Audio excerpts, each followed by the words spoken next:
వస్తారా మీ మనవడు రంగా గురించి ఏదైనా నిజాన్ని దాస్తున్నారా అని వస్తారా అడిగేసరికి రాధమ్మ తడబడుతుంది.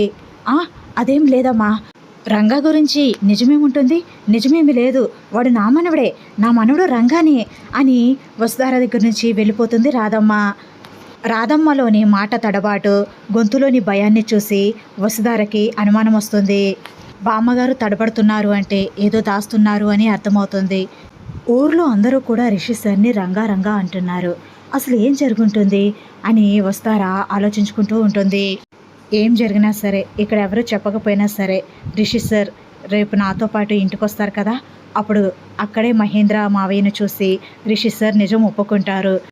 కానీ అసలు ఇక్కడ ఏం జరిగింది అనేది నాకు అర్థం కావట్లేదు అని అనుకుంటూ ఆలోచించుకుంటూ ఉంటుంది వస్తారా. రాధమ్మ రూమ్లోకి వెళ్ళి టెన్షన్ పడుతూ ఉంటుంది. అమ్మో, వస్తారా చాలా తెలివైన అమ్మాయి, చాలా గడుసైన పిల్ల, ఆవులిస్తే పేగులు లెక్క పెట్టేసేలా ఉంది. అసలు రంగా గురించి తెలుసుకోవాలని వస్తారా ఎందుకు అనుకుంటుంది అంటే, నా తడబాటు చూసి వస్తారాకి అనుమానం వచ్చిందా? చాలా జాగ్రత్తగా ఉండాలి వస్తారా దగ్గర, ఎలా అయినా నిజాన్ని తెలుసుకునే ప్రయత్నం చేస్తుంది తను అని ఆలోచించుకుంటూ ఉంటుంది. ఒక పక్క వస్తారాకి ఆలోచనలతో నిద్ర పట్టదు. బామ్మ ఎలాగో నిజం చెప్పేలా లేదు, కానీ రిషి సార్ రంగా అంటున్నారు, రిషి సార్ని అసలు నిజం అడిగితే అని వస్తారా బయటకు వస్తుంది. రిషి బయట ఆలోచిస్తూ ఉంటాడు. సార్ అని అంటుంది. ఏంటి మేడం గారు ఇలా వచ్చారు అని అంటాడు రిషి. మీతో ఒక విషయం గురించి మాట్లాడాలనుకుంటున్నాను అని అంటుంది వస్తారా. ఏంటి మేడం గారు, మీతో కలిసి రేపు మీ ఇంటికి వస్తాను అని చెప్పాను కదా, మీ ఇంటి దగ్గర వదిలిపెట్టి వస్తాను అని చెప్పాను కదా, మళ్ళీ ఇంకేం మాట్లాడాలి? మీరు రిషి సార్ అంటారు, నేను కాదంటాను, దీని గురించేనా అని అంటాడు రిషి. కాదు సార్, నేను ఆ విషయం గురించి మాట్లాడాలి అనుకోవట్లేదు అని అంటుంది వస్తారా. రిషి షాకింగ్గా వస్తారా వంక చూస్తాడు. మరి ఇంకే విషయం అని అంటాడు. మీరు రంగా అంటున్నారు కదా, రిషి సార్ కాదు అంటున్నారు కదా, మీరు రంగా అయితే మీరు చిన్నప్పుడు ఎలా ఉండేవారు అని అంటుంది వస్తారా. ఆ ప్రశ్నకి స్టన్ అయిపోతాడు రిషి. చిన్నప్పుడు ఎలా ఉండడం ఏంటి మేడం గారు, అందరిలాగే నేను కూడా ఉండేవాడిని అని అంటాడు రిషి. అది కాదు సార్, ఇప్పుడు మీరు చిన్నప్పుడు మీకంటూ ఒక ప్రపంచం ఉంటుంది కదా, మీరు ఎవరెవరితో ఆడుకునేవారు, ఎవరెవరు మీ ఫ్రెండ్స్, అవన్నీ గుర్తుంటాయి కదా, వాటి గురించి అడుగుతున్నాను నేను అని అంటుంది వస్తారా.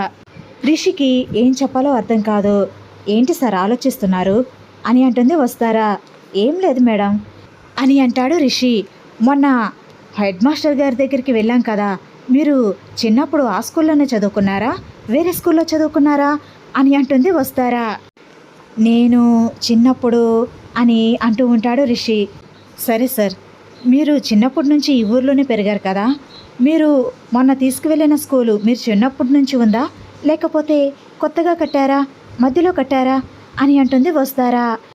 అంటే అది అని రిషి ఏమీ చెప్పలేక తడబడుతూ ఉంటాడు. వసుకి అప్పుడు అర్థమవుతూ ఉంటుంది.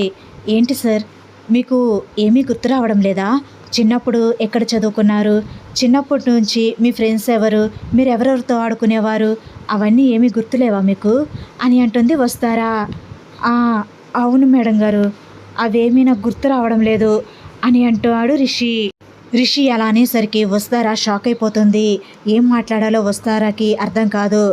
రిషి గతం మర్చిపోయాడు అని వస్తారాకి అప్పటికి అర్థమవుతుంది.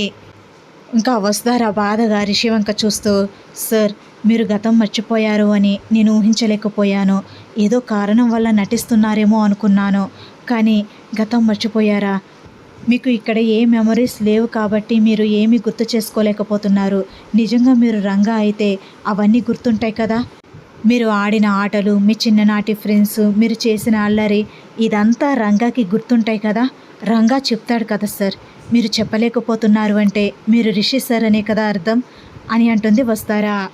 ఇంకొక విషయం చెప్పనా సార్, మీరు గతాన్ని మాత్రమే మర్చిపోయారు, మీ మనసును మర్చిపోలేదు, అందుకే మీ మనసు నా కోసం ఆరాటపడుతుంది కాబట్టే నన్ను ఎవరన్నా ఏమన్నా అంటే మీరు ఊరుకోలేకపోతున్నారు, తట్టుకోలేకపోతున్నారు. నేను భోజనం మానేస్తే నా కోసం భోజనం తీసుకొస్తున్నారు, నా మీద శ్రద్ధ చూపిస్తున్నారు, నేను బాగుండాలి అనుకుంటున్నారు.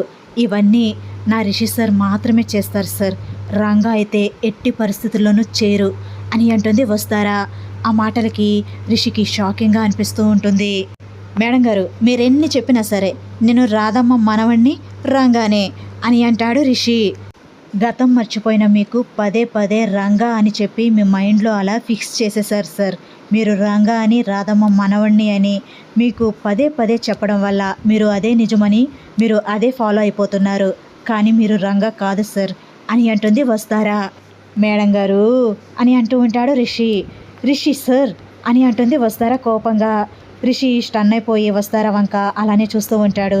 నేను ఎన్ని చెప్పినా సరే మీ మైండ్లో ఆల్రెడీ ఒకటి ఫిక్స్ అయింది కాబట్టి మీరు అదే మాట్లాడుతున్నారు. నేను చెప్పేది కూడా అర్థం చేసుకోండి. మీకు గతం గుర్తొచ్చేంత వరకు నేనేం చెప్పినా మీకు అలానే అనిపిస్తుంది. నేను రంగానే అంటారు, రిషి సార్ని అని ఒప్పుకోరు. మీకు గతం గుర్తు రావాలి అంటే ఏం చేయాలో నాకు అర్థం కావట్లేదు. కానీ అప్పటి వరకు నేను ఓపిక పడతాను. మీరు రిషి సార్ అని మీరే అందరి ముందు గతం గుర్తొచ్చాక ఒప్పుకుంటారు అని అంటుంది వస్తారా కూడా స్ట్రాంగ్గా.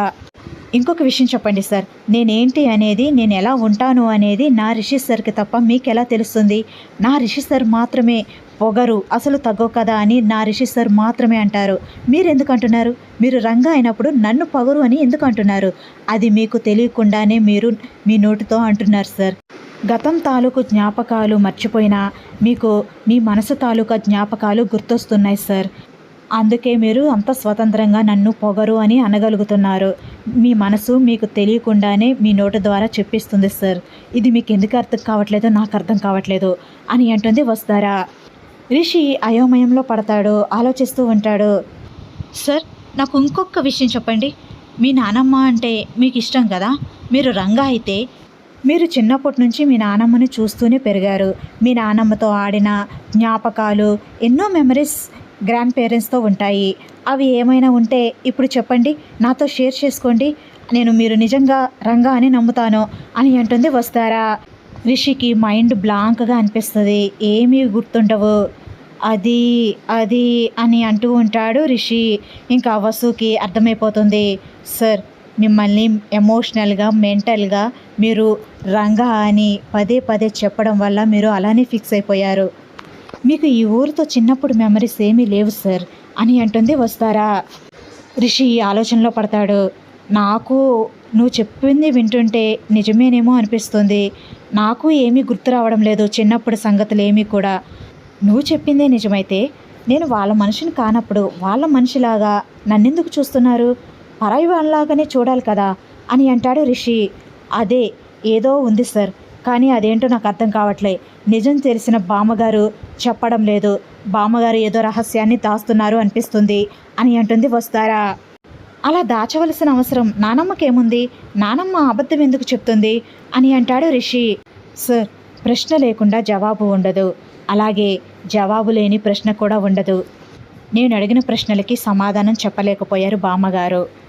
బామ్మగారు ఏదో దాస్తున్నారు. ఆ నిజాన్ని బామ్మగారే చెప్పాలి. నేను అడిగిన ప్రశ్నలకి బామ్మగారు సమాధానం చెప్పగలిగితే మన సమస్యకి సమాధానం దొరుకుతుంది సార్. మీకు జవాబు కూడా దొరుకుతుంది అని అంటుంది వస్తారా. మీరు నానమ్మని ప్రశ్నలు అడిగారా? ఆ ప్రశ్నలకి నానమ్మ సమాధానం చెప్పలేకపోయిందా? ఏం ప్రశ్నలు అడిగారు అని అంటాడు రిషి. నేను అడగవలసినవే అడిగాను, కానీ ఆవిడ జవాబు ఇవ్వలేదు అని అంటుంది వస్తారా. ఏంటో మేడం గారు, మీ మాటలు వింటుంటే నేను నిజంగా రంగాని కాదేమో రిషినేమో అని అనిపిస్తుంది. రేపు మీ వాళ్ళ దగ్గరికి వెళ్తాం కదా, అప్పుడు మీ వాళ్ళే చెప్తారు నేను రంగాని రిషిని కాదు అని అంటాడు రిషి. సరే సార్, మీరున్న కండిషన్లో అలా మాట్లాడడంలో తప్పు లేదు. నేను మిమ్మల్ని అర్థం చేసుకోగలను అని అంటుంది వస్తారా. దూరం నుంచి రాధమ్మ రిషి వస్తారా మాటలు వినేస్తుంది. రాధమ్మ భయంగా రేపు ఎలా అయినా సరే వాళ్ళు అక్కడికి వెళ్లకుండా అడ్డుకోవాలి. కానీ రంగా నా మాట వినడే, ఇప్పుడు ఎలా ఏం చేయాలో అర్థం కావట్లేదు అని ఆలోచించుకుంటూ ఉంటుంది రాధమ్మ టెన్షన్గా. అలా రిషిని ప్రశ్నించి రిషి గతం మర్చిపోయాడు అనే నిజాన్ని తెలుసుకుంటుంది వస్తారా. వీడియో నచ్చితే లైక్ చేయండి ఫ్రెండ్స్. మన ఛానల్ని ఫస్ట్ టైం చూస్తున్న వాళ్ళైతే సబ్స్క్రైబ్ చేసుకుని బెల్ ఐకాన్ ప్రెస్ చేయండి. Thanks for watching.